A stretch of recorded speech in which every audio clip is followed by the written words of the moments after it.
1968. In a Mississippi county that still protected the Ku Klux Klan as if it were law, 7 Klansmen were found hanging from a single oak tree, the same tree used decades earlier to lynch a black family. The bodies were arranged with care, their hoods folded neatly at the roots, their names already known to every white man in town. By noon, the sheriff understood the insult. The killings weren't random, and they weren't a riot. They were precise. Down the road lived Mama Nettie, 92 years old, legally blind in one eye, dismissed as harmless by the same men who once dragged her husband and sons to that tree. Those men believed time had erased witnesses. By dawn, their arrogance was swinging above them. The town demanded to know who did it. The question they were too afraid to ask was simpler. How does a woman everyone ignored become the last person the Klan ever underestimates?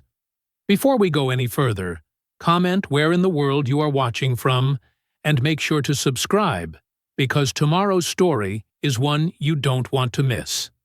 The heat came first. Even before dawn broke over Coldwater County, Mississippi, the air hung thick enough to choke on. Sheriff Caleb Rourke felt it pressing against his shirt as he climbed from his patrol car, the fabric already sticking to his back. June 1968, and the night had never really cooled. The humidity made everything feel closer than it should. The tree line, the Spanish moss, the 7 bodies hanging from the mercy oak. Deputy Marcus Webb vomited into the grass. "Get a hold of yourself," Rourke said quietly. His voice carried no anger, just tired instruction, like a man who'd spent 40 years teaching the same lesson. "Riley, check the perimeter. Webb, when you're done, go back to the car." The oak stood in a clearing just off County Road 9, maybe 50 yards from the main street. Old growth, 200 years at least. Its branches spread wide enough to shade a schoolhouse. The Spanish moss hung down like gray curtains, swaying in the pre-dawn stillness. 7 ropes, 7 bodies, all facing east, toward where the sun would rise. Rourke approached slowly. The bodies wore everyday clothes, work shirts, dungarees. One man had on a good suit, the kind worn to church or town council meetings. Their faces were purple-black, swollen beyond easy recognition, but Rourke recognized them anyway. This was Coldwater County. Population 3,247. He knew every white man worth knowing. The knots drew his attention next. They weren't simple. Whoever tied them understood rope the way a craftsman understands wood. Complex weaves, nautical-style loops, the kind of knots that distributed weight evenly, that wouldn't slip or fail. Each rope was identical, each knot tied with the same careful precision. At the base of the tree, 7 white hoods sat folded in a neat row. The fabric was clean, starched, the pointed tops aligned perfectly, like soldiers at attention. Someone had arranged them with deliberate care, spacing them exactly equal distances apart. The eye holes stared up at the bodies above. Deputy Riley came back from his circuit around the clearing. His face had gone pale beneath his summer tan. "Sheriff, these are—" "I know who they are," Rourke said. "James Whitlock, county treasurer, father of 4. Eugene Talbert, owned the lumber mill and half the farmland west of town. Robert Bobby Kane, ran the hardware store his daddy started. Vernon Price, town council, property assessor.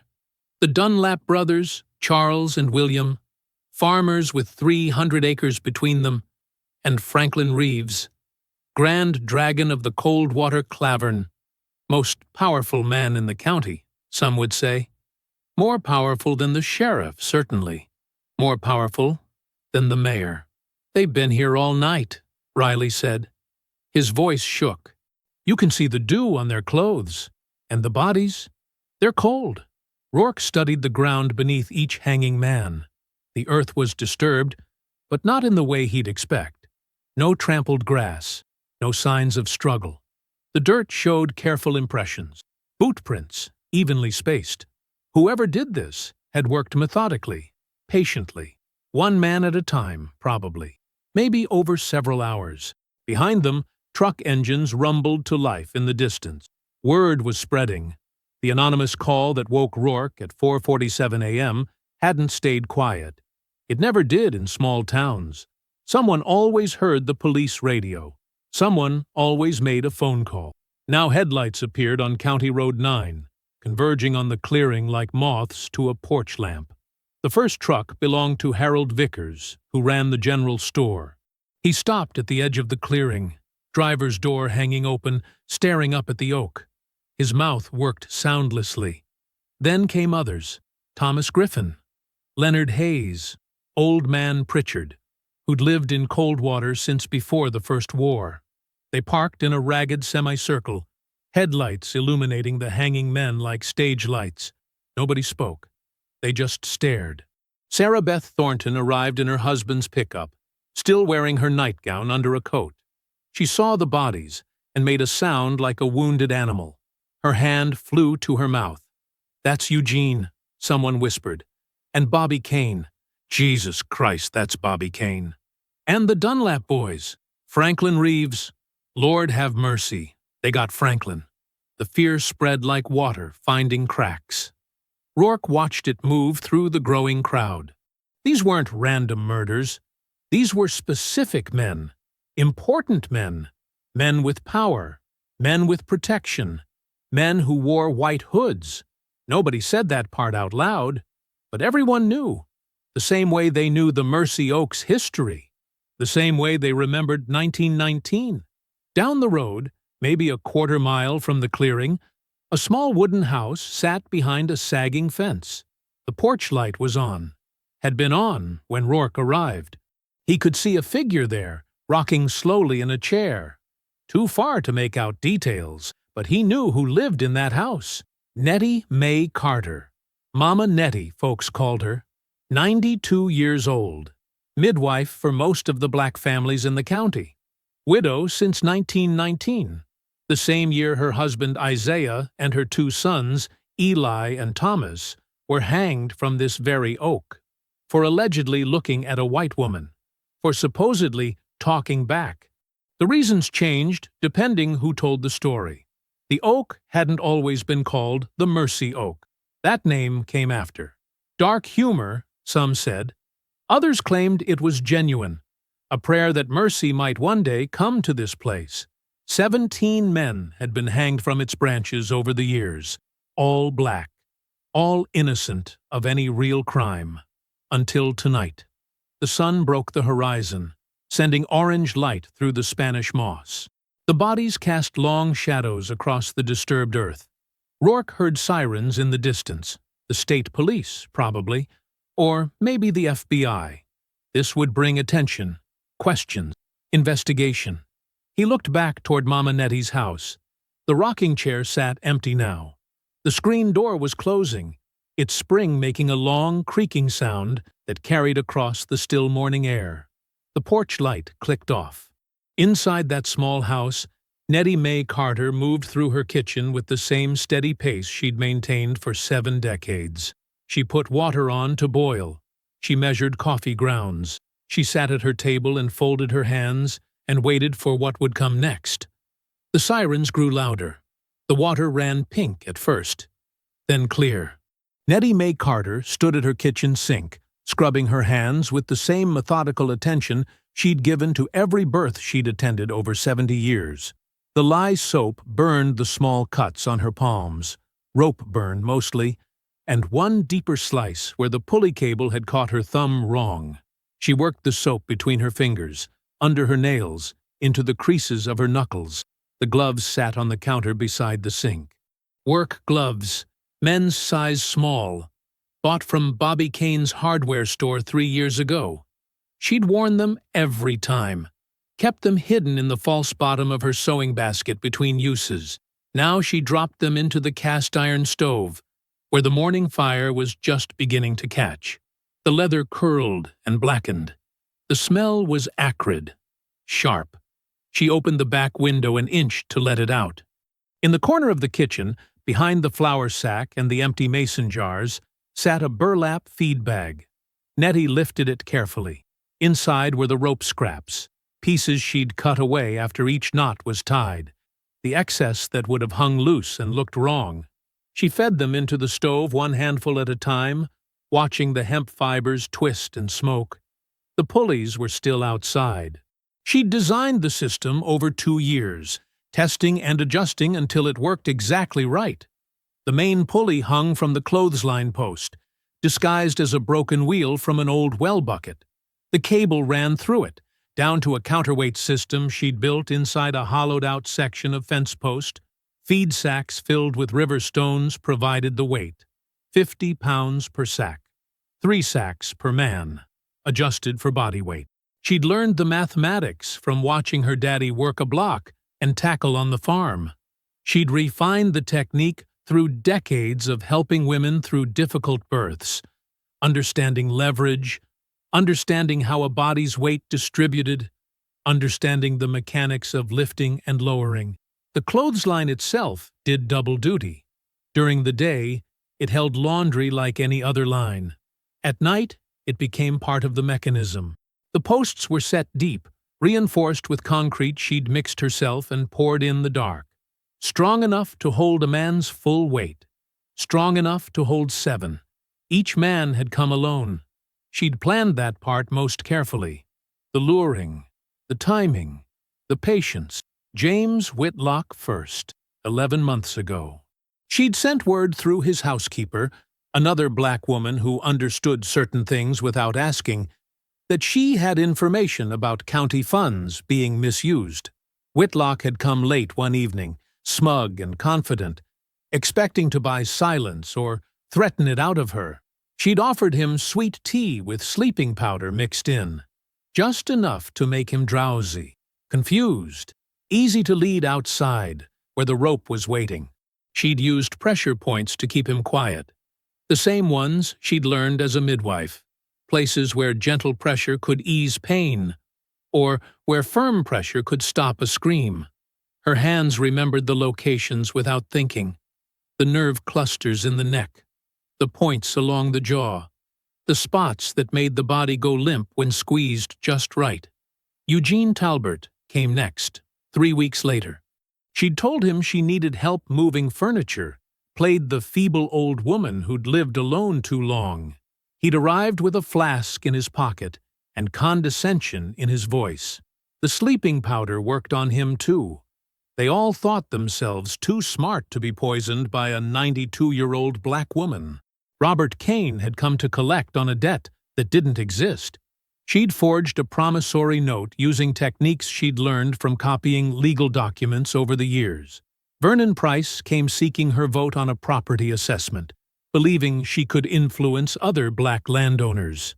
The Dunlap brothers came together, which complicated things, but she'd managed it with careful timing and 2 cups of tea instead of 1. Franklin Reeves was last, the hardest, the one she'd saved for the end. He'd ordered the 1919 lynchings personally.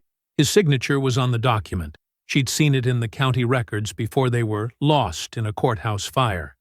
He'd been young then, barely 20, but old enough to lead the mob, old enough to tie the knots, old enough to watch her husband and sons die while she hid in the woods with her daughters, hands clamped over their mouths to keep them silent. She'd lured him with information about a rival Clavern member, promised proof of disloyalty. He'd come eager, ready to consolidate power. The sleeping powder worked slower on him. He'd been suspicious, took only sips of the tea. But it worked eventually. Everything worked eventually if you were patient enough. For each man, the process was the same. Once the powder took hold, she'd walk them outside, supporting their weight like she'd supported countless laboring women. She'd position them beneath the oak, slip the noose around their necks, the same knots she'd studied from old sailing manuals at the library, the same knots that had killed her family. Then she'd release the counterweight. The pulleys did the hard work. The feed sacks dropped. The rope pulled tight. The body lifted. Simple mechanics. No different than raising a bucket from a well, really. Just a matter of weight and leverage, and understanding how ropes worked. She'd stayed each time until she was certain. Until the body stopped twitching. Until the debt was one man closer to paid. Now the rope scraps were ash. The gloves were ash. The evidence was smoke drifting through the open window. Nettie Mae Carter sat at her kitchen table and folded her hands. Outside, church bells began to ring. The White Baptist Church first, then the AME chapel where black families gathered. Sunday morning, the Lord's Day. She felt calm. Not happy, exactly. Not satisfied in the way she'd imagined. Just balanced. The scales had been wrong for 49 years. Now they were even. 7 white men for her 3 black ones. It wasn't equivalent. Nothing could bring back Isaiah's laugh or Eli's gentleness or Thomas's quick mind. But it was something. It was acknowledgement. It was the universe made to remember. The debt was paid. Sheriff Caleb Rourke arrived at Mama Nettie's house just before 10 in the morning, his patrol car kicking up dust as it rolled to a stop beneath the pecan tree in her front yard. He sat there for a moment, engine running, looking at the small clapboard house with its neat flower beds and fresh painted shutters. The porch was swept clean. Laundry hung on the line out back, drying in the late summer heat. He cut the engine and climbed out slowly, adjusting his belt and his hat. His deputy, a young man named Travis Moody, emerged from the passenger side. "Let me do the talking," Rourke said. They walked up the 3 wooden steps to the porch.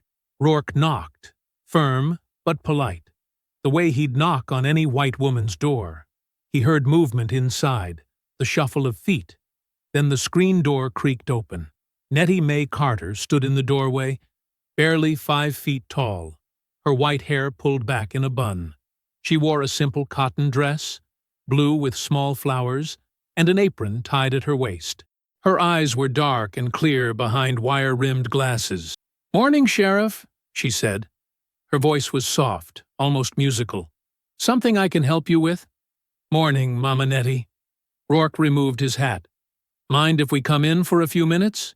Just need to ask you some questions about what happened at the oak tree this morning." "Course." She stepped back, opening the door wider. "Y'all want some tea? Just made a fresh pitcher." "No, ma'am. We're fine." The inside of the house was spotless. Crocheted doilies covered the side tables. Photographs lined the mantel, old ones, faded brown images of people long dead. The smell of lye soap hung in the air, mixed with something else. Something burnt, maybe, but faint. Nettie gestured to the sofa. "Please, sit."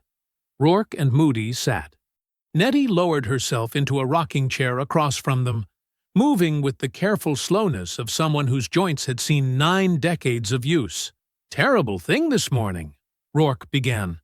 7 men dead. You know anything about that?" "I heard the commotion," Nettie said. "Sirens and such. Folks gathering. Hard to miss. You see anything unusual last night? Hear anything?" "I sleep sound, Sheriff. Always have. Lord blessed me with good rest at my age." Rourke nodded, writing something in his notepad. "When's the last time you were out by that oak tree?" "Oh, I don't go out there much anymore. My walking's not what it used to be." She touched her knee gently, as if it pained her. "These old bones don't carry me far these days." "But you do go out sometimes?" "Sometimes. When I need to." "And when was the last time?" Nettie thought for a moment, her face peaceful and still. "Maybe a week ago? I like to sit beneath it in the evening when the heat breaks. Good shade. That tree." "You go alone?" "Always alone, Sheriff. Been alone since my husband passed 49 years ago. You get used to it." Moody shifted on the sofa, looking uncomfortable. Rourke continued his questioning, his tone remaining polite, almost gentle. "Those men who died, you know any of them?" "I know most folks in this county, Sheriff. Been here my whole life. Any of them ever give you trouble?" "White men don't give me much mind one way or another," Nettie said. "I keep to myself, do my work, mind my business. Your work being midwifing? Used to be. Don't do much of that anymore. Women want younger hands these days. Hands that don't shake. Rourke glanced at her hands. They rested calmly in her lap, fingers interlaced, steady as stone. You're pretty spry for 92, he said. The Lord's been kind.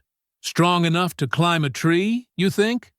Nettie smiled, small, patient, the kind of smile a grandmother gives a foolish child. Sheriff, I'm 92 years old. I can barely climb my own front steps some mornings. Tree climbing's a young person's game. Rourke asked more questions. Where she'd been between midnight and dawn, whether anyone had visited recently, whether she'd noticed strangers in the area. Nettie answered each question calmly, her voice never wavering, her hands never moving from her lap. She didn't confess. She didn't deny. She simply existed in the space between his questions and her answers, giving him nothing he could use and nothing he could prove false. After 20 minutes, Rourke stood. Thank you for your time, Mama Nettie. Of course, Sheriff. You think of anything else, anything at all, you let me know. I will. She walked them to the door, moving with that same careful slowness. As they stepped onto the porch, Rourke turned back. One more thing, he said. That oak tree, it mean anything special to you? Nettie's expression didn't change. It's just a tree, Sheriff. Been there longer than any of us. I expect it'll be there long after we're gone, too. Across town, in the study of a white colonial house set back from Main Street, Earl Whitcomb stared at the list of names his father had given him. James Whitlock, Eugene Talbert, Robert Kane, Vernon Price, Marcus and William Dunlap, Franklin Reeves. 7 men. All Clavern members, all involved in specific actions going back decades. Earl's hands trembled as he held the paper. Not from fear, from rage. His father sat across the desk, smoking a pipe, his face lined and weathered. At 78, Carlton Whitcomb was the oldest living member of the County Clavern. He'd been there in 1919. He'd been there for every significant action since. They weren't random, Carlton said. His voice was rough, worn down by years of tobacco and whiskey. Whoever did this knew exactly who they were. How? Earl set the paper down. How would anyone know? The records were destroyed. Records can be destroyed. Memory can't. Earl stood, pacing to the window. Outside, the street was quiet. Sunday afternoon. Families at church or home with their dinners. Normal life continuing while 7 of their own hung from a tree like strange fruit. It was her, Earl said. Had to be. Nettie Carter's 92 years old. I don't care if she's 102. Look at who they were. Look at what they did. He pointed at the list. Franklin Reeves led the 1919 action. That was her husband and sons. The Dunlap brothers took her land in 34. Whitlock blocked her grandson from entering the schoolhouse in 52. Every single one of them had direct involvement with her or her family. Carlton puffed his pipe. You're saying a 92-year-old black woman strung up 7 full-grown men by herself? I'm saying someone did, and she's the only one with reason. Could be outside agitators, NAACP, Black Panthers stirring up trouble. Then why these 7 specifically? Why that tree? Earl turned from the window. She's sending a message. What message? That she remembers. The room fell silent. Carlton smoked. Earl stared at the names. Finally, Carlton spoke. What do you want to do? Earl's jaw tightened. The rage that had been building all day crystallized into something colder, harder, something purposeful. I want her gone, he said. Not arrested, not questioned. Gone. Erased. Her house, her memory, everything. That's a tall order. She made it a tall order when she hung 7 of ours. Carlton studied his son. This becomes a war, Earl. You understand that? Right now, it's 7 dead men and confusion. You go after her direct. You make it something else. It's already something else. Earl picked up the list again. She made it something else when she turned our own methods against us, when she used our tree. So what's the plan? Earl folded the paper, slipping it into his jacket pocket. Outside, the sun was beginning to set, painting the sky orange and red. By nightfall, the temperature would drop. By nightfall, he'd have the Clavern assembled. We remind her what happens when the natural order gets disrupted, Earl said. We remind the whole county, and we make sure nobody forgets the lesson. Monday morning arrived with smoke. By the time the sun cleared the horizon, 3 crosses burned on black-owned land across the county. The first stood in Isaiah Miller's cotton field, the flames eating through burlap-wrapped wood soaked in kerosene. The second rose from the front yard of the AME church, close enough to the building that the heat cracked 2 windows.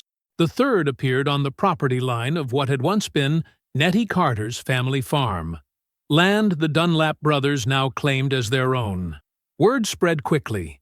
Families who lived along rural routes woke to find the ashes still warm. The wooden frames collapsed into black skeletal remains. No one had seen who planted them. No one had heard vehicles in the night. The crosses had simply appeared, like a disease that manifests overnight. Mama Nettie stood on her porch, looking east toward where smoke still drifted into the pale morning sky. She wore her same blue cotton dress, her apron freshly tied. Her expression revealed nothing, not fear, not surprise, not satisfaction. She simply observed, the way she'd observed everything for 92 years. Inside, she prepared for town. She filled her cloth shopping bag with empty mason jars that needed replacing. She counted out exact change from a coffee tin kept in the cupboard. She checked the weather through her kitchen window, noting the clouds building in the west. Rain later, maybe. The air felt heavy with it. She locked her front door and began walking. The road to town was 2 miles of packed dirt that turned to gravel, then finally to paved street at the town limits. Mama Nettie walked slowly, her cane tapping a steady rhythm against the ground. She'd walked this route thousands of times. She knew every turn, every dip, every place where water pooled after storms. She was half a mile from town when the truck appeared. It came from behind, engine growling as it slowed to match her pace. A Ford pickup, dark green, rust spots along the bed. 2 white men sat in the cab. Mama Nettie recognized neither of them, but she recognized the type.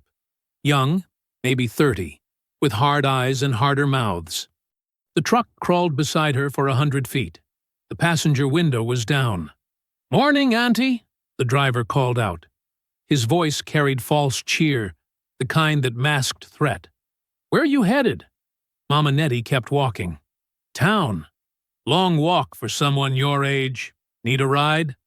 "No, thank you." "You sure? Looks like you could use some help." "I'm fine." The truck kept pace. The passenger leaned out slightly, grinning. "Heard some terrible news yesterday. 7 men dead up at that old oak tree. You hear about that?" "I heard." "Funny thing," the driver continued. "All 7 of them good men. Upstanding citizens. Makes you wonder who'd do such a thing." Mama Nettie said nothing. Her cane kept its rhythm. Tap, tap, tap against the gravel. "Some folks think maybe it was outsiders," the passenger said. "Troublemakers from up north, coming down here stirring things up.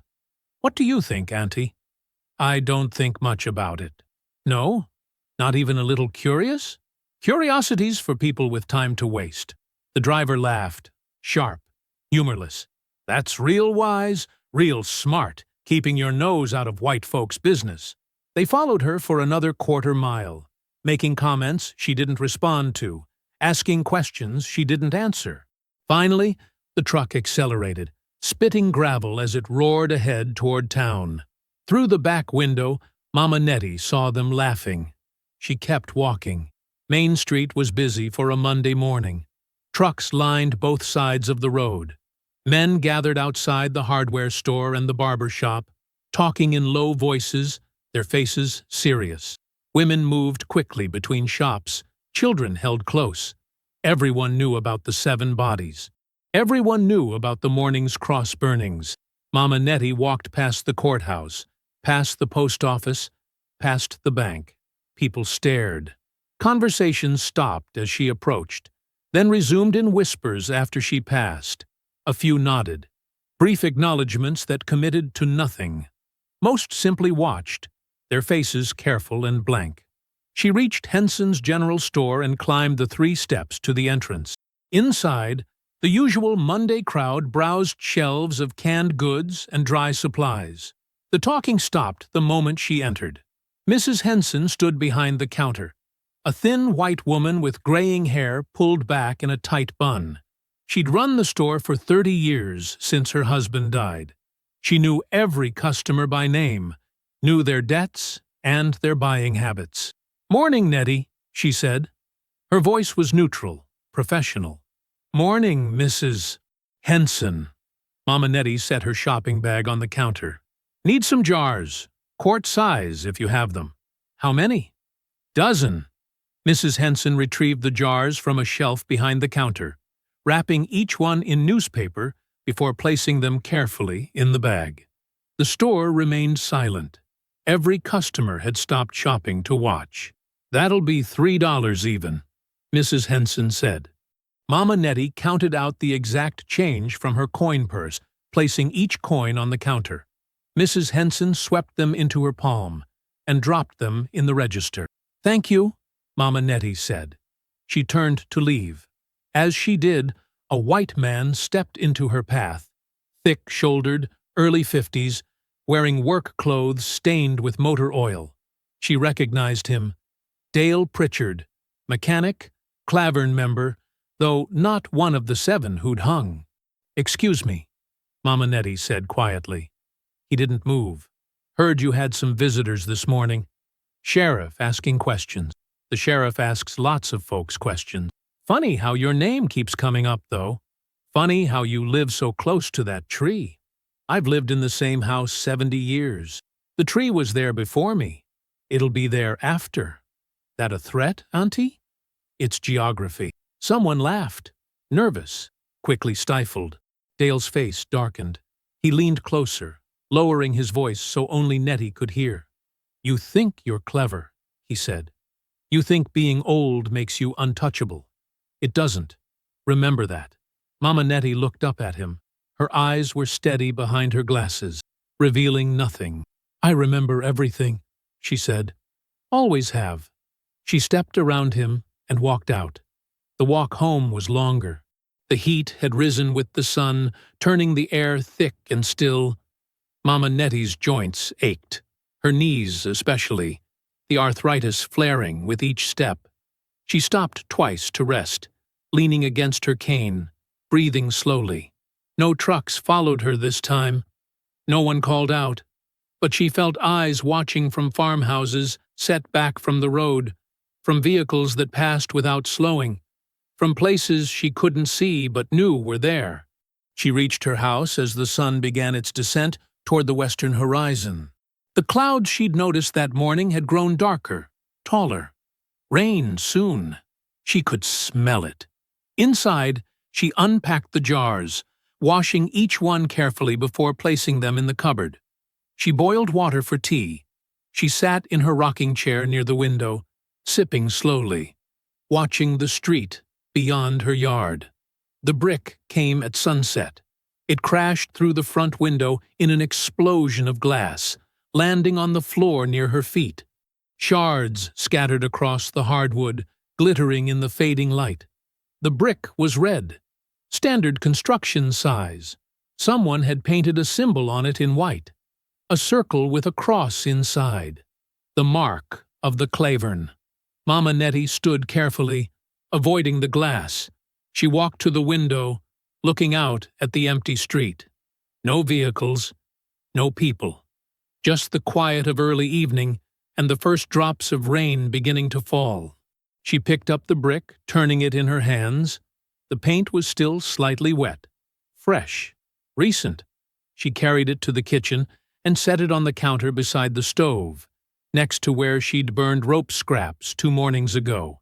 Then she returned to the living room, swept up the glass, and nailed a piece of cardboard over the broken window.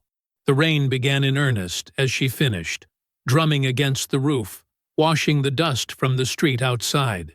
Mama Nettie sat back down in her rocking chair. She picked up her tea, and she waited. The cardboard wouldn't hold if the weather turned serious, but it would do for tonight. Mama Nettie hammered the last nail and stepped back, examining her work. Rain streaked down the makeshift covering, darker patches spreading where water found gaps. She'd need proper repairs soon. New glass, fresh putty, maybe new framing if the wood had cracked. But that was tomorrow's problem. Tonight had its own work.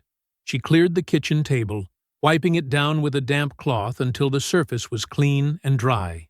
She lit the oil lamp, adjusting the wick until the flame burned steady and bright. The electric lights would have been easier, but they could be seen from the road. The lamp's glow was softer, harder to notice from outside. Then she went to the bedroom. The quilts hung folded over a wooden rack near the window.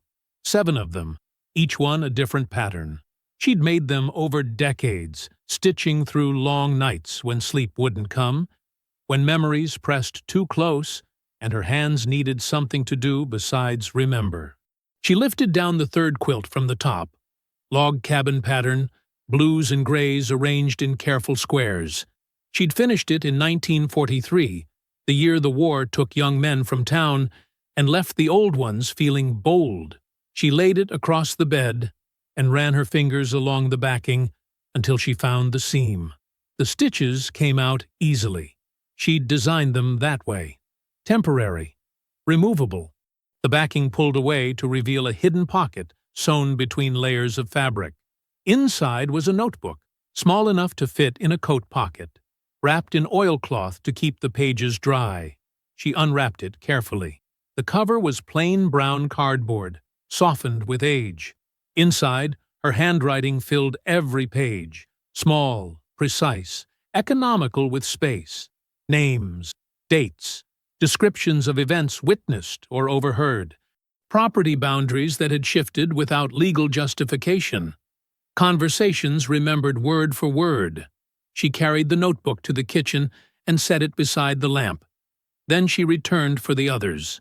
The 2nd notebook came from a double wedding ring quilt, cream and rose, finished in 1951. The 3rd from a flying geese pattern, greens and yellows, 1958. The 4th from a simple 9-patch, browns and tans, 1963. Each quilt held its own record, its own accounting of injustice witnessed and documented. By the time she'd retrieved all 7 notebooks, the kitchen table was covered. She arranged them chronologically, left to right, oldest to newest. 49 years of memory made tangible. 49 years of truth that white folks assumed had died with the people who'd lived it. She opened the oldest notebook first. The pages had yellowed, the ink faded to brown, but the words remained clear. April 14, 1919. Isaiah Carter. Eli Carter, age 19. Thomas Carter, age 17. Taken from home, 11 p.m. Led by Gerald Whitcomb, James Rooker, Samuel Tate. 8 others present. She didn't read further. She knew the entry by heart. Every word lived in her mind more permanently than any written record. She turned to a fresh sheet of paper she'd set beside the notebook. Good paper, expensive paper she'd bought from Mrs. Henson 3 years ago, and saved for purpose. She picked up her pen, tested it on the margin to make sure the ink flowed properly, then began copying. The work required absolute accuracy. Every name spelled correctly. Every date verified against memory. Every detail checked twice. She worked methodically, moving from oldest notebook to newest, extracting information that formed patterns, connections between events separated by years but linked by the same perpetrators, the same methods, the same casual cruelty disguised as law, or custom, or simple right. An hour passed. Then 2. Her hand cramped. She paused, flexing her fingers, then continued. The rain intensified, drumming harder against the roof. Wind rattled the cardboard covering the broken window. Water dripped through a gap in the upper corner, forming a small puddle on the floor. Mama Nettie placed a cooking pot beneath the leak without stopping her work. She documented land thefts first. Parcels of black-owned property that had passed to white ownership through intimidation, violence, or legal manipulation so obvious it would have been laughable if it hadn't been effective. The Henderson farm, 80 acres, lost after the barn burned and the bank refused to extend credit for rebuilding. The Morrison place, 40 acres of bottomland, taken for unpaid taxes that had actually been paid in full with witnesses present. The Taylor property, 120 acres, seized after the owner was arrested on false charges and died in custody before trial.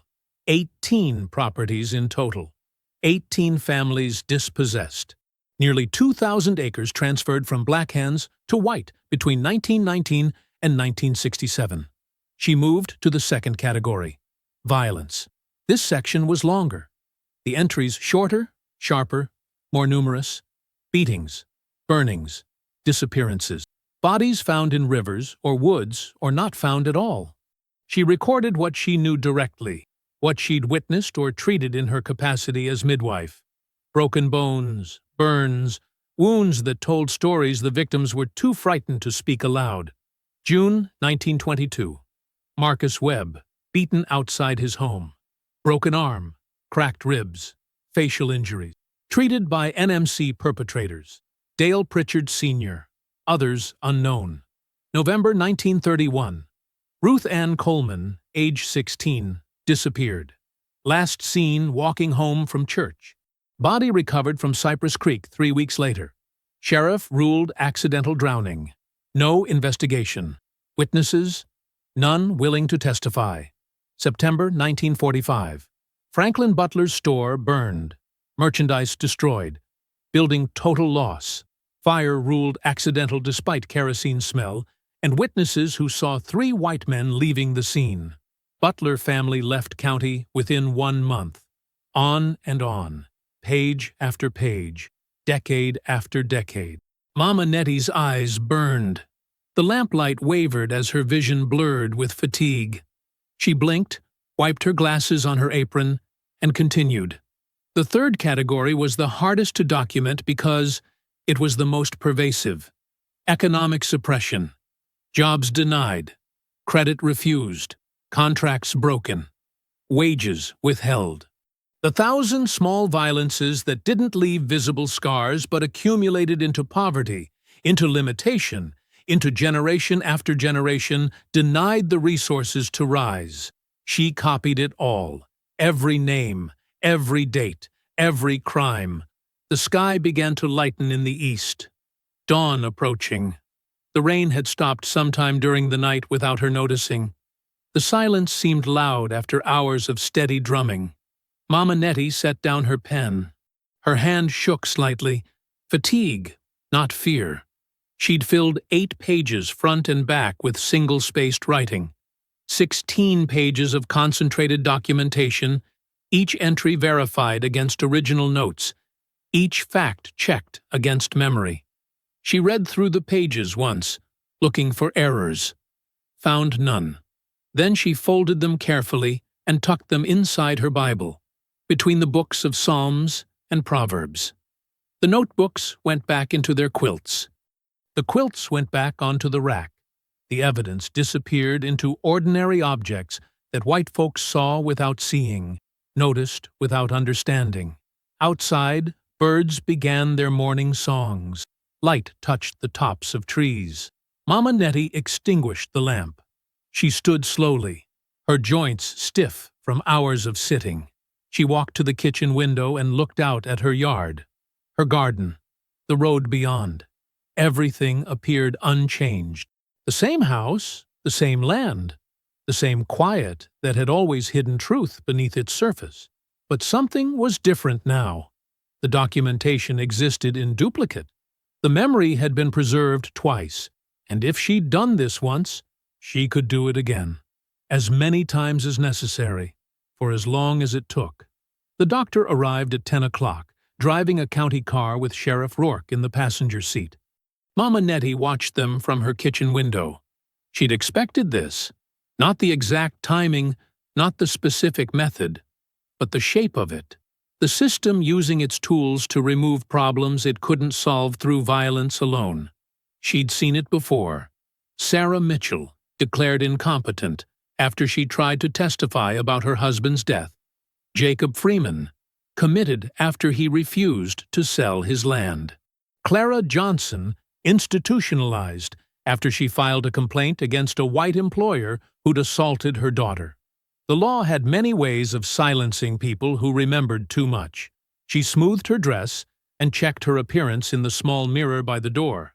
Clean, presentable, calm. She'd learned decades ago that composure unsettled white folks more than anger ever could. Anger they understood. Anger justified their violence. But calm. Calm suggested control they didn't want to acknowledge. The knock came firm and official. She opened the door. Sheriff Rourke stood on her porch, hat in hand, expression carefully neutral. Beside him was a thin white man in his 50s, carrying a leather medical bag. Behind them, parked on the road, sat a white van with wire mesh over the windows. "Morning, Mama Nettie," Rourke said. "This here's Dr. Hardwick. County sent him to check on you." She met his eyes without blinking. "Check what?" Dr. Hardwick stepped forward. "Mrs. Carter, I'm here on behalf of the County Health Department. There have been concerns about your welfare. At your age, living alone, recent events in the community, we need to ensure you're mentally competent to care for yourself." "I've cared for myself 92 years, Mama Nettie said. "Cared for others, too. Delivered most the babies in this county, white and colored both, last 50 years. Yes, well." Dr. Hardwick shifted his bag from one hand to the other. "That's precisely the concern. The strain of such work at your advanced age, the isolation. We've had reports of confusion, memory problems, possible delusions. Who reported that? That's confidential." "Convenient." Rourke cleared his throat. "Mama Nettie, the doctor just needs to ask you some questions.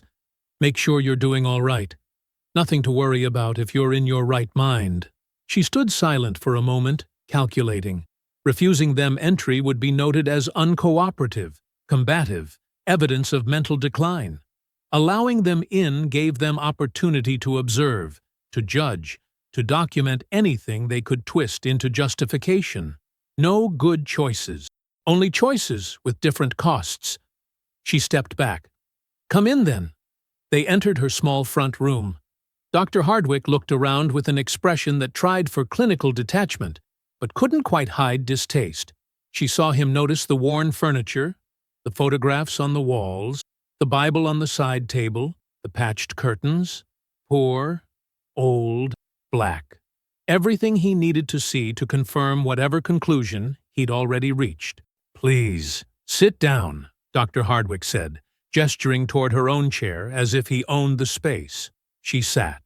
Rourke remained standing by the door. Dr. Hardwick pulled a small notebook from his coat pocket and clicked his pen. "Let's start with some basic questions. Can you tell me what day it is?" "Saturday, July 20th, 1968. "And who is the current president?" "Lyndon Johnson." "Very good. Can you count backward from 100 by sevens?" She did.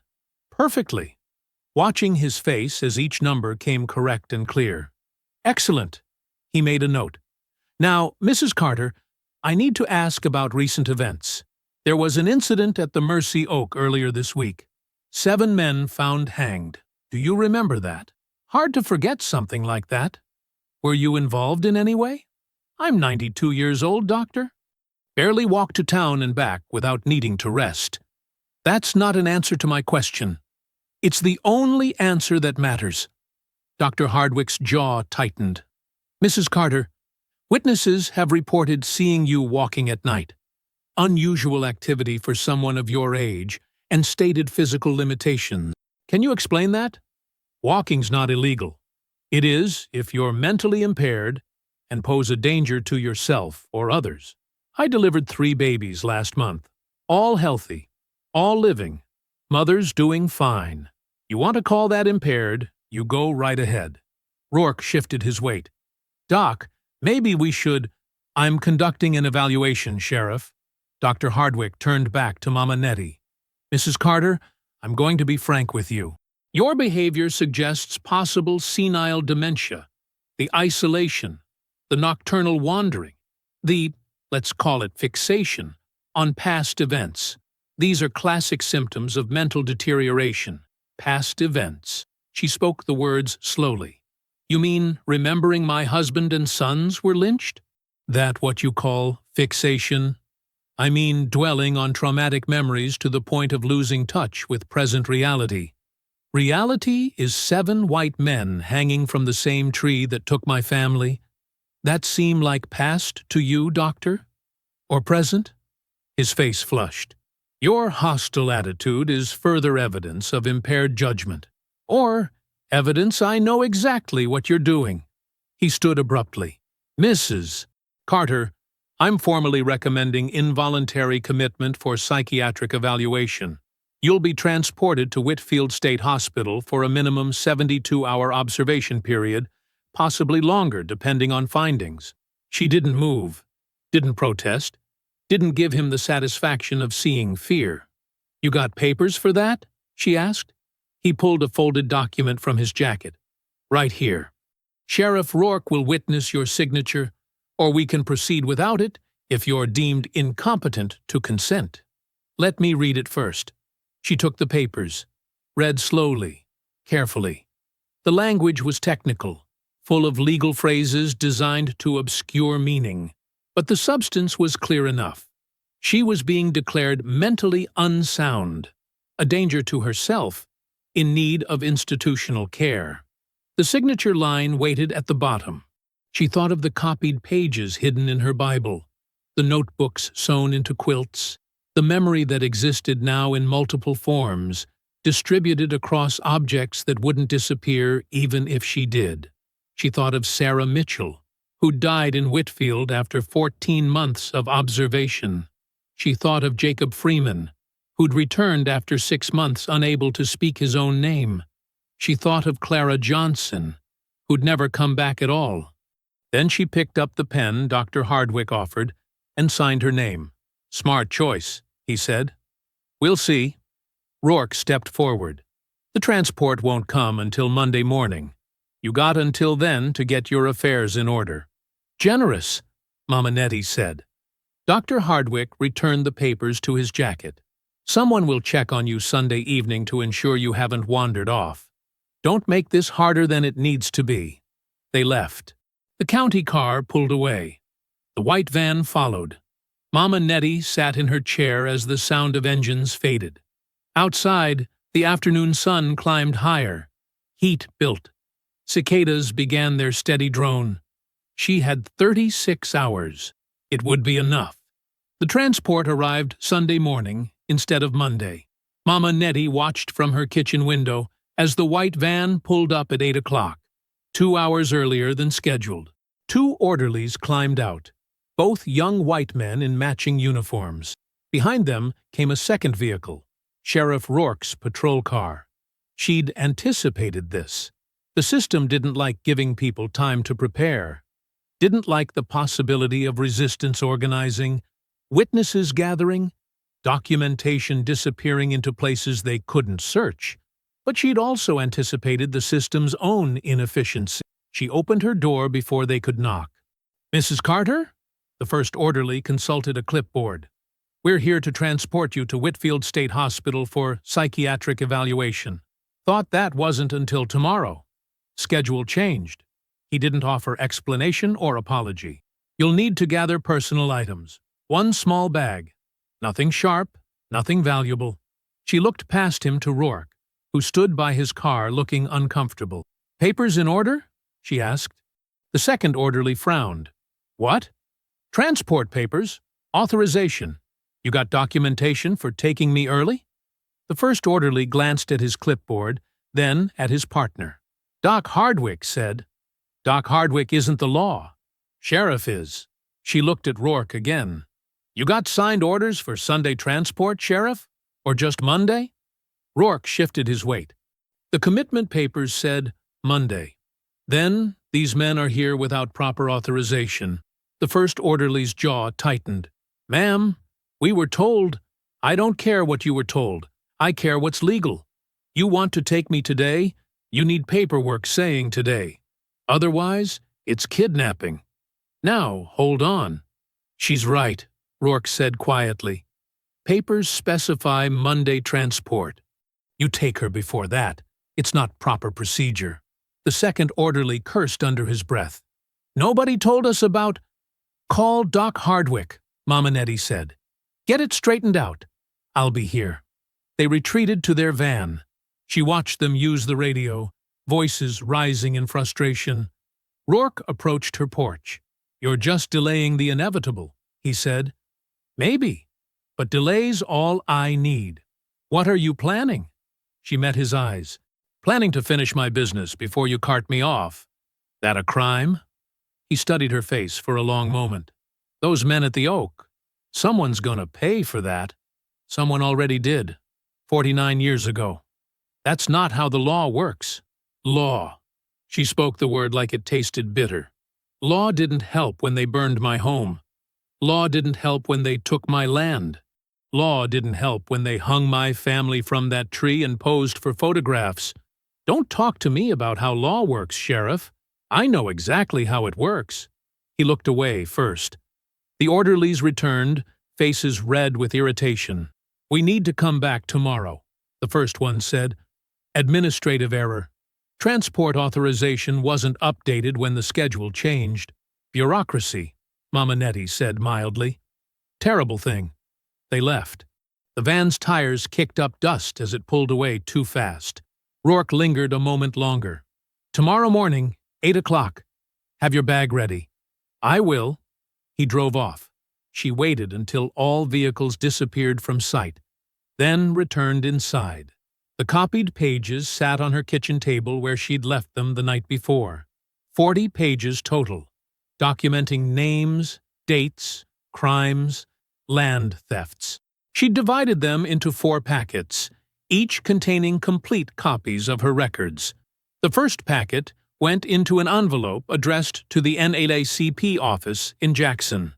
The second, to a black newspaper in Memphis. The third, to a church in Atlanta she'd never visited, but knew took records seriously. The fourth, to a lawyer in New York, whose name she'd gotten from someone who'd gotten it from someone else. A chain of trust built over years through networks white folks never saw. She sealed each envelope carefully, addressed them in her clearest handwriting, added extra stamps to ensure delivery. Then she walked to town. The post office sat on Main Street, a small brick building with American flags flanking the entrance. The postmaster, Vernon Hayes, looked up when she entered. His expression shifted from neutral to wary. Mama Nettie. Vernon. She placed the 4 envelopes on the counter. He looked at them without touching. That's a lot of postage. Important letters. Going far. Far enough. He picked up the first envelope, examined the address. His face went carefully blank. This here's going to the NAACP. That's right. And this one to a colored newspaper. Yes. He set them down. I could lose these letters. Accidents happen. Mail gets misdirected sometimes. She met his eyes steadily. They could, but then I'd just write more. And I'd tell folks you lost the first batch. Make you look incompetent. Make people wonder what else you've been losing. His jaw worked. You threatening me? I'm mailing letters. That a threat? He stared at her for a long moment, then grabbed his stamp with more force than necessary, pounded each envelope hard enough to make the counter shake. $4.60. She counted out exact change from her coin purse, placed it on the counter. He swept the money into his register and tossed the envelopes into the outgoing mail bin, without another word. She left the post office and walked home slowly, conserving strength. Her legs ached. Her back hurt. But she'd made it. The records were in the system now, beyond anyone's ability to simply burn or destroy. By the time she reached her house, the sun had climbed past noon.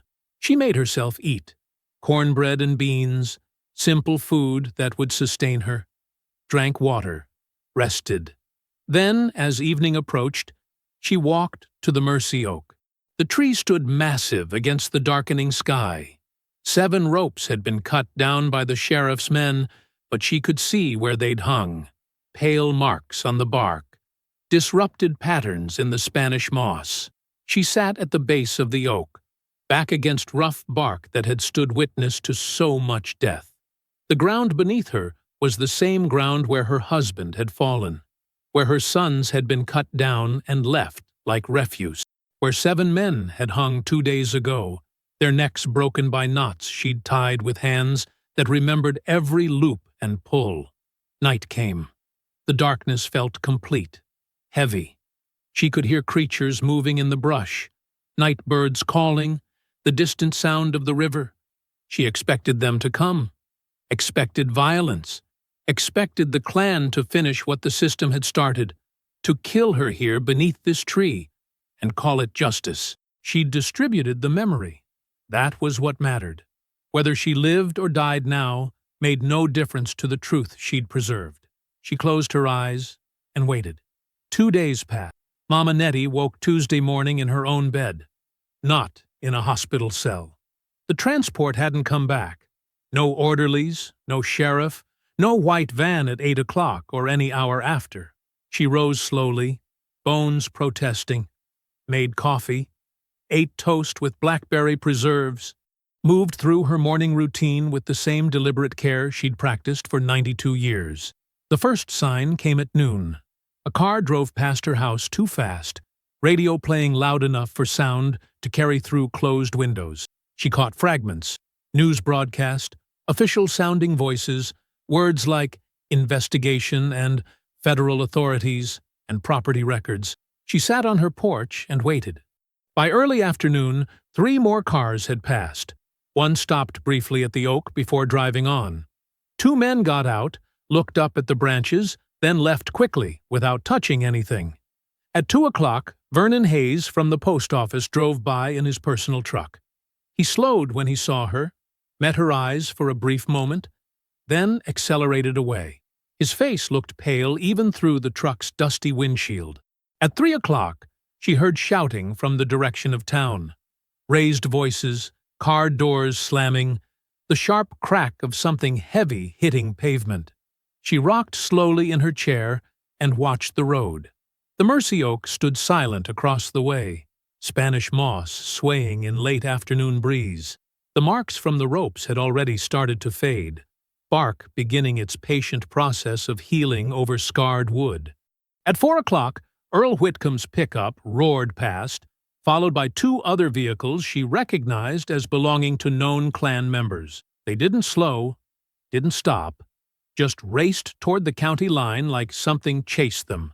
She poured herself water from the pitcher she kept by her chair and drank slowly. At 5 o'clock, Sheriff Rourke's patrol car appeared. He pulled up to her fence, but didn't get out. Just sat there, engine idling, looking at her through the windshield. She looked back without expression. After a full minute, he put the car in gear and drove away. The sun dropped lower. Orange light stretched long shadows across her yard. Crickets began their evening song. The air cooled slightly, though humidity still pressed close and damp. At 6 o'clock, her neighbor Sadie Mae Washington came walking up the road, carrying a covered dish. Sadie was 73, widowed, with hands gnarled by arthritis, and eyes that missed nothing. She stopped at the fence. "Mama Nettie, Sadie, brought you supper, fried chicken and greens. That's kind." Sadie climbed the porch steps slowly, set the dish on the small table beside the rocking chair. She didn't leave immediately. Instead, she lowered herself onto the porch rail with a grunt. "Town's in an uproar," Sadie said quietly. "That's so. Federal men showed up this morning, had papers, started asking questions about land deeds going back 50 years. Who owned what? Who sold to who? Who lost property? And when? Mama Nettie rocked steadily. Interesting. They had documents, names, dates, all written out neat and proper. Sadie's voice carried no inflection, like somebody kept careful records. Imagine that. Sheriff tried to turn them away. Said it was local business. Federal men showed him papers said otherwise. Had authorizations from Jackson, some from Washington. A car passed, moving fast. Mama Nettie watched it disappear around the bend. They're talking about prosecutions, Sadie continued. Land fraud, theft, conspiracy, using fear and violence to steal property from colored folks who couldn't fight back through legal means. Long time coming. Whitcomb's gone. Left town this afternoon with everything he could fit in his truck. Heard he's got family in Arkansas. Figure he'll try to disappear before they come asking questions he can't answer. Mama Nettie said nothing. Others are turning on each other, trying to make deals, saying they were just following orders, didn't know what was happening, were scared to say no. All the usual excuses cowards make when the reckoning comes. Sadie stood slowly, bones creaking. Your transport order got canceled. Doc Hardwick said there was an administrative error. Said the psychiatric evaluation request wasn't properly authorized. She paused. Funny how that happened right when federal men showed up asking about his property acquisitions. Bureaucracy, Mama Nettie said. Terrible thing. Indeed it is. Sadie descended the steps carefully. You need anything, you call on me. I will. Sadie walked back down the road, moving with the slow determination of someone who'd survived by knowing when to speak and when to stay silent. The sky turned purple, then deep blue. Stars appeared. The moon rose, nearly full. At 8 o'clock, sirens wailed in the distance. Multiple vehicles, heading away from Mama Nettie's house toward the county line. Chasing someone. Pursuing something that fled. She listened to them fade. Watched fireflies begin their nightly dance across her yard. Felt the weight of 2 days' silence lift slightly. Not gone, but shifting into something different.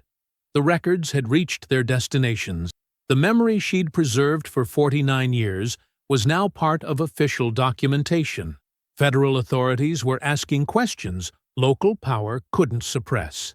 The system that protected murderers and thieves was fracturing under the weight of its own accumulated crimes. She didn't smile, didn't celebrate, just sat in her rocking chair and watched darkness settle over Mississippi.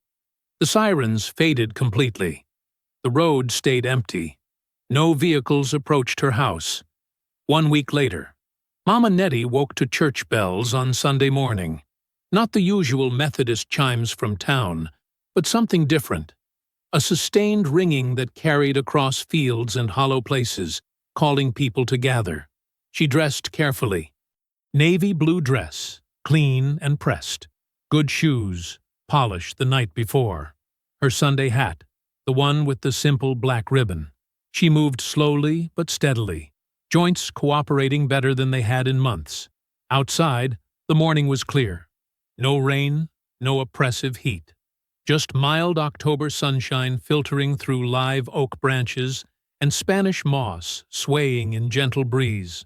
People were already walking toward the Mercy Oak when she stepped onto her porch. Black families from surrounding farms, moving in small groups along the road. Some she recognized. Others had traveled from neighboring counties, drawn by news that spread through channels white authorities never monitored. She joined the slow procession, walking at her own pace. Nobody rushed her. Nobody offered unwanted assistance. They simply made space, acknowledging her presence with subtle nods. The crowd gathered in a wide semicircle around the tree. More people than Mama Nettie had seen assembled in one place since the summer of 1919. Easily 200, perhaps more. Men in their Sunday suits, women in their good dresses, children standing quiet beside their parents. A temporary platform had been erected, just planks across sawhorses, simple and functional. Reverend Marcus Clay stood there, weathered face solemn, Bible tucked under one arm. He was 76, had preached at 3 different churches over 5 decades, and possessed a voice that carried authority earned through years of bearing witness. No white officials attended. Sheriff Rourke was notably absent. The mayor hadn't come. County supervisors stayed away. Federal representatives stood at the edge of the gathering. 3 men in dark suits, observers rather than participants. They held clipboards and took notes, but made no attempt to control or direct proceedings. At exactly 9 o'clock, Reverend Clay raised one hand. The murmuring ceased. "We gather here," he began, voice strong and clear, "to speak names that deserve speaking, to acknowledge what happened beneath these branches, to remember those who were stolen from us." He paused, letting silence settle. "This tree has been declared protected by federal order. The land surrounding it has been designated a memorial site. What happened here will not be forgotten. What happened here will be taught. The truth will be preserved in official record and public memory." A rustle moved through the crowd. Not celebration, exactly. Something quieter. Recognition that a small piece of justice had arrived, however late. Reverend Clay opened a leather-bound notebook. "I will now read the names of those we know were murdered here. Some died in the summer of 1919, others in years before and after. These are the names we have documentation for. There are surely more we don't know. We remember them too." He began reading. Isaiah Carter, age 47. Lynched July 15, 1919. Mama Nettie stood perfectly still. Eli Carter, age 23. Lynched July 15, 1919. The morning air carried the words clearly. No wind rose to scatter them. Thomas Carter, age 19. Lynched July 15, 1919. Mama Nettie's face showed nothing, but her hands, hanging at her sides, trembled slightly. The reading continued. Reverend Clay spoke each name slowly, giving weight to every syllable. Men lynched for invented crimes. Women disappeared and never found. Children killed for violating rules they couldn't possibly understand. 23 names total. 23 documented deaths beneath the Mercy Oaks branches. When the reading finished, Reverend Clay closed the notebook. Federal authorities are investigating additional cases. More names may be added. For now, we acknowledge these 23 souls. We say their names. We remember. He stepped down from the platform. The crowd remained silent for several minutes, heads bowed. Then, slowly, people began to disperse. Not leaving entirely, but shifting, moving into smaller conversations. Some touched the tree's bark gently. Others stood at a distance, looking up into branches that had witnessed unspeakable things. Children who'd been standing quiet beside their parents began to move around. Not playing, exactly, but no longer frozen in solemn stillness. 3 girls approached Mama Nettie cautiously. The oldest looked about 12, the youngest, maybe 8. They wore matching Sunday dresses their mother had obviously sewn with care. The oldest spoke first, voice uncertain but determined. "Mama Nettie?" She looked at them. "Yes, child. My grandmother said you knew all the names. Before anybody wrote them down official?" "I did." The middle girl, perhaps 10, shifted her weight nervously. "How did you remember? That's a lot of people to keep in your head." "Practice," Mama Nettie said simply. "When you can't write something down safe, you learn to carry it different." "Did it hurt?" the youngest asked. "Keeping all that inside?" Mama Nettie considered the question seriously. "Yes. But forgetting would have hurt worse." The oldest girl looked toward the tree, then back. "People are saying you're the one who made the federal men come, that you kept records nobody knew about. People say lots of things. Is it true?" Mama Nettie studied the 3 young faces looking up at her with open curiosity. No fear, no hesitation. Just children asking questions they genuinely wanted answered. "Truth is a patient thing," she said finally. You plant it careful. Water it when you can. Protect it from those who'd rather see it die. Sometimes it takes decades to grow strong enough to survive in open air. But if you tend it proper, it endures. The middle girl frowned slightly, working through the metaphor. So you did keep records. I kept memory. Same thing, different form. A woman called from nearby, their mother, gesturing that it was time to leave. The girls stepped back reluctantly. Mama Nettie? The youngest said. Thank you. She nodded once. Go on now. They ran to join their family. Mama Nettie watched them climb into a dusty Ford truck, saw the mother glance her direction with an expression of profound respect. More children approached. The afternoon sun slanted through the Mercy Oak's branches, creating patterns of light and shadow on packed earth below. Most adults had departed, returning to Sunday dinners and necessary chores, but nearly 20 children remained, ages ranging from 6 to 15, settling in a loose semicircle around Mama Nettie. She sat on a wooden folding chair someone had brought.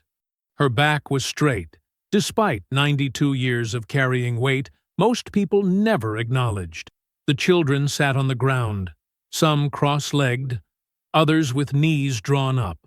A boy about 13 spoke first. My daddy said those white men who got hung deserved it. Said they done terrible things.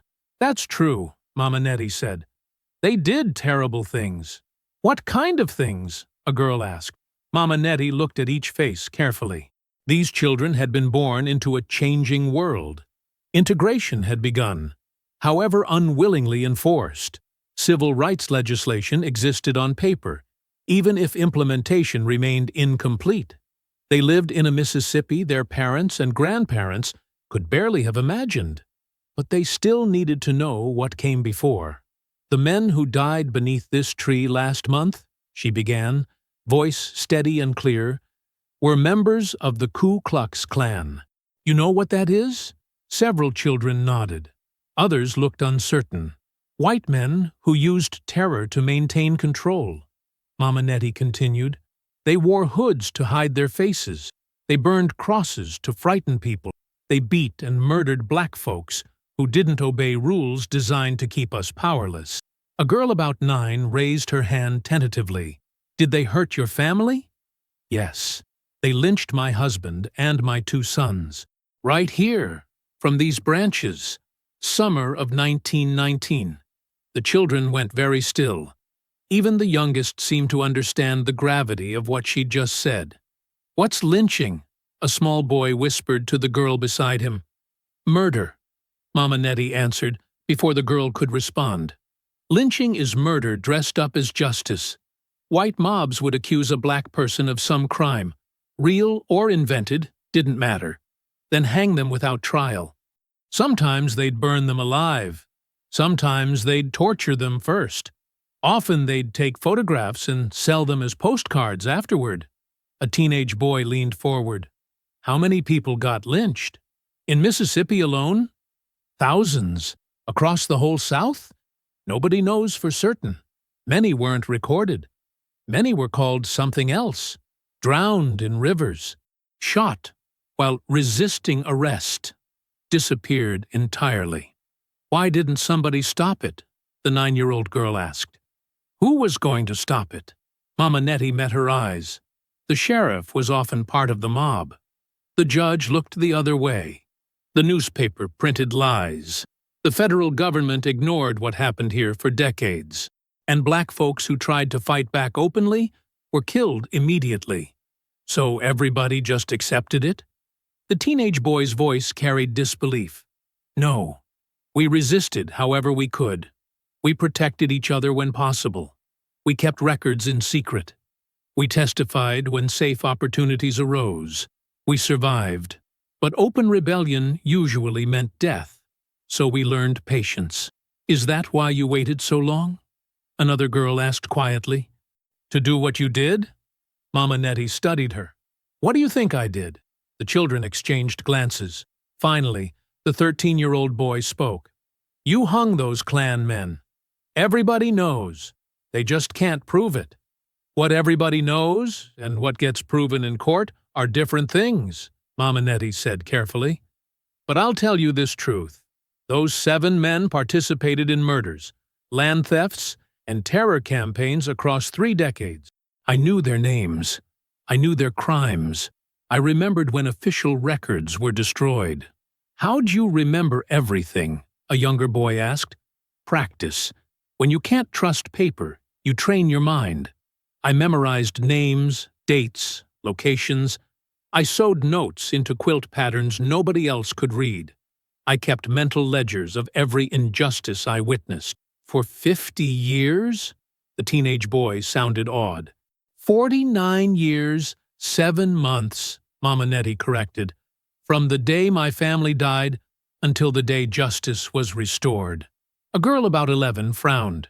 But if you killed them, isn't that wrong? Don't that make you the same as them? Good question. Mama Nettie nodded approvingly. Here's the difference.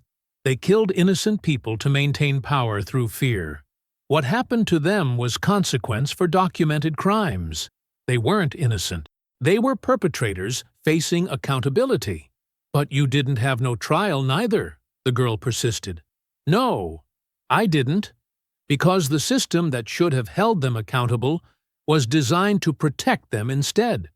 Sometimes, when every legitimate avenue is blocked, people make hard choices. Was it hard? The 9-year-old asked. Doing what you did? Mama Nettie considered this. The physical work was hard. I'm 92 years old. But the decision itself? No. That was the easiest choice I ever made. They stole 50 years from me.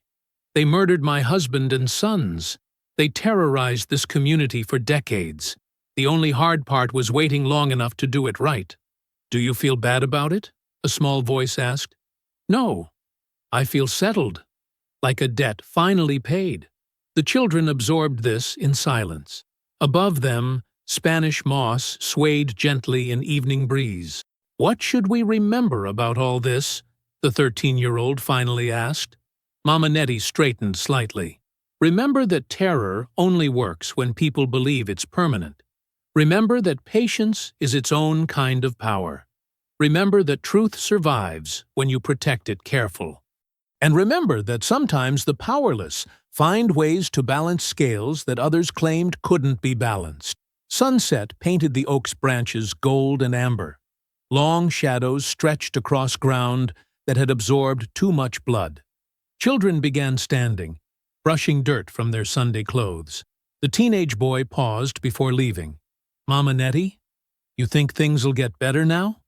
Better is relative, she said. But yes, because now the truth is spoken. Now the names are recorded official. Now children like you know what happened here, and you'll teach your own children someday. That's how change becomes permanent. He nodded slowly, then joined the others walking toward the road. Mama Nettie remained seated beneath the mercy oak as the last children departed. The sun touched the horizon, painting the sky in shades of orange and deep purple. Church bells rang again in the distance, marking evening services. She stood carefully, joints protesting but cooperating. The folding chair could stay. Someone would retrieve it tomorrow. She walked slowly toward the road, the tree standing solid and undeniable behind her. History was no longer silent. The oak would remain protected by federal order, bearing witness to what had been done beneath its branches. The names would be taught. The truth would be preserved. Mama Nettie Mae Carter walked home in the last light of day, alive, unbowed, and finally at peace. I hope you found that story powerful. Leave a like on the video and subscribe so that you do not miss out on the next one. I have handpicked 2 stories for you that are even more powerful. Have a great day.